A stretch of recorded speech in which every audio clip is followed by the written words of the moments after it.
কুফা নগরীতে এক নাস্তিক ছিল, উল্লুকা পাঠা। সে বলে আমি আল্লাহরে মানি না, স্রষ্টা বলতে কিছু নাই। কেউ যদি আমারে বুঝায় দিতে পারে যে স্রষ্টা বলে একজন আছে, আমি তার হাতে বায়াত হয়ে আমি মুসলমান হয়ে যাব। কোন সুবহানাল্লাহ। কুফার লোকেরা বলল ইনদানা ইমাম ইসমুহু নু'মান ইবনে সাবিত। আমাদের একজন ইমাম সাহেব আছে, নাম নু'মান ইবনে সাবিত। ওনার নাম নু'মান, কিন্তু আসলে উনি ইমাম আল আযম আবু হানিফা।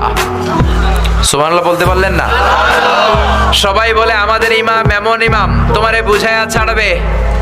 নাস্তিক বলে ডাক তোদের ইমামকে, তোদের ইমামের সাথে ডিবেট হবে আগামীকাল জুমার নামাজের পর 2টার দিকে ওই বিশাল ময়দানে ডিবেট হবে। হাজার হাজার মানুষ তর্ক দেখার জন্য এসেছে। ইমাম আযম আবু হানিফা আল্লাহর পক্ষে আর নাস্তিক হলো আল্লাহর বিপক্ষে, ঠিক কি না? হাজার হাজার মানুষ দেখতে এসেছে, দেখি কে জিতে যায়। হাজার হাজার মানুষ আসলো, নাস্তিক আসলো, আসে নাই ইমাম আবু হানিফা। কে আসে নাই? 2টা বাজে আসে নাই, 2:30 বাজে আসে না, 3টা আসে না, উনি আসছে 4টার দিকে। 2 ঘন্টা লেট, 2 hours late already। কয় ঘন্টা লেট? আসার পরে নাস্তিক বলে এ কেমন ইমাম যার সময়ের জ্ঞান নাই, এর সাথে আমার কোনো তর্ক নাই। ইমাম আবু হানিফা বলে ইনদি উযর, আমার কথা আছে, আই হ্যাভ এক্সকিউজ। কি এক্সকিউজ? সাইয়েদনা ইমাম আবু হানিফা বললেন আমি ঘর থেকে বেরোলাম, প্রতিদিন নদী পার হয়ে আমরা আসি। আজকে ঘর থেকে বেরোয় দেখি নদীর সামনে নৌকা নাই, রাস্তায় কোনো মানুষ নাই, কেউ নাই। আমি হেঁটে হেঁটে নদীর কাছে যেয়ে দেখি নদীর পাশে বিশাল বড় গাছ। হঠাৎ দেখলাম এমনি এমনি গাছটা 2 ভাগ হয়ে গেল। এমনি এমনি গাছ থেকে তক্তা বের হয়ে গেল, করাত ছাড়া মিস্ত্রি ছাড়া এমনি এমনি গাছের তক্তাগুলো জোড়া লেগে নৌকা হয়ে গেল। লগি নাই, বৈঠা নাই, মাঝি নাই, এমনি এমনি নৌকা আমাকে নিয়ে নদীর এপার থেকে ওপার চলে গেল। এই বিশাল প্রসেসিংটা হইতে 2 ঘন্টা আমার দেরি হয়েছে, তো এই জন্য আই এম লেট, আমার দেরি হয়েছে। নাস্তিক কয় তগো ইমাম ডাইল খাইছে, ডাইল। অথবা গত রাতে ঘুম হয় নাই, পাগলের মতো আবল তাবল বকে, প্রলাপ বকে।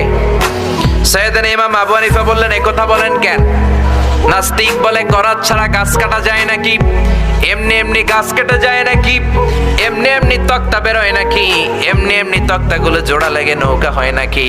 এমনি এমনি লগি নাই, বৈঠা নাই, এমনি এমনি মাঝি ছাড়া নৌকা চলে নাকি?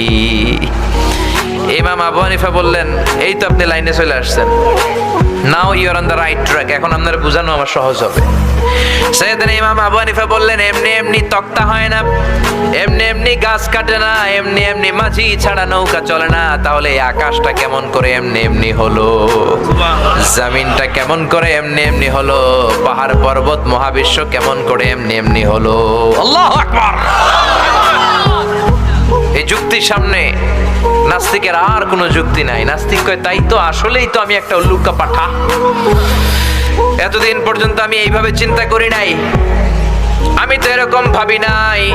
ও নু'মান ইবনে সাবিত, ও ইমাম, আসলে আপনি বড় ইমাম, আর আমি তর্কে জড়াতে চাই না। আপনার হাত দেন, আমি আপনার কাছে বায়াত হলাম, আর আমারে আপনি পড়িয়ে দেন লা ইলাহা ইল্লাল্লাহু মুহাম্মাদুর রাসূলুল্লাহ সাল্লাল্লাহু আলাইহি ওয়াসাল্লাম। নাস্তিকদের জন্য এরকম সুন্দর সুন্দর ডোজ এই সূরার ভেতরে দিয়েছে কে? বিশ্বনবী ফাতেমারে বললেন ফাতেমা আলী কোথায়? ফাতেমা বলল আপনার জামাই আলী আমার সাথে ঝগড়া করে বাইরে গেছে। বিশ্বনবীর চেহারাটা আগুনের গোলার মতো লাল হয়ে গেল। বিশ্বনবী ডেকে বললেন ফাতেমা তুমি বিশ্বনবীর মেয়ে হতে পারো, কিন্তু আলী তোমার স্বামী।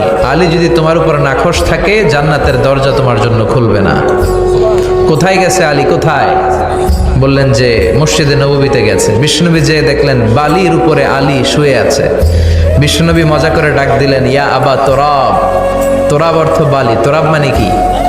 বিশ্বনবী ডাক দিলেন ইয়া আবা তোরাব, মানে হে বালির বাবা আলী, ওঠো। এখন আলী ওঠে না, রাগ করে আসছে। বিশ্বনবী এদিক দিয়ে তাকায়, আলী ওইদিকে তাকায়। বিশ্বনবী ওদিকে আসলে আলী এদিকে তাকায়, মনে মনে করে এতক্ষণ আপনার মাইয়াই গুতাইছে, এখন আপনি গুতাইতেছেন। বিশ্বনবী যাই বললো আলী রাগ করো না, ওঠো, তুমি আমার চাচাতো ভাই, আমার ঘরেই তো তুমি মানুষ হয়েছো। ঘাপটি মেরে হাতটা ধরে টান দিলেন। সাইয়েদনা আলী উঠতে বাধ্য হলেন। বিশ্বনবী কারো হাত ধরে টান দিলে ওই লোক বসে থাকতে পারে? উঠে গেলেন, ঘরে নিয়ে আসলেন। নিয়ে এসে বিশ্বনবী খাটের মাঝখানে শুইলেন। ডান দিকে শোয়ালেন আলীকে, বাম দিকে শোয়ালেন ফাতেমাকে। এবার মেয়ের জামাইকে আর মেয়েকে বুঝাতে লাগলেন, নসিহত করতে লাগলেন, গল্প শোনাতে লাগলেন। কি রোমান্টিক শ্বশুর! এরকম রোমান্টিক শ্বশুর আমার নবী মানুষ ছিলেন, তবে আমার আর আপনার মতো সাধারণ মানুষ নয়, তিনি অসাধারণ মানুষ। তিনি যদিও মানব গোষ্ঠীর অন্তর্ভুক্ত, তিনি যেন তেন মানব নন, তিনি মহামানব। তিনি যদিও নবী, তিনি সাধারণ নবী নন, তিনি মহানবী। সুবহানাল্লাহ পড়বেন না? প্রথম বললাম কি আমার নবী মানুষ ছিলেন, কিন্তু সাধারণ মানুষ, অসাধারণ মানুষ। সুবহানাল্লাহ পড়েন। যদিও তিনি মানব, যেন তেন মানব না, তিনি মহামানব। যদিও তিনি নবী, তিনি মহানবী, ঠিক কিনা?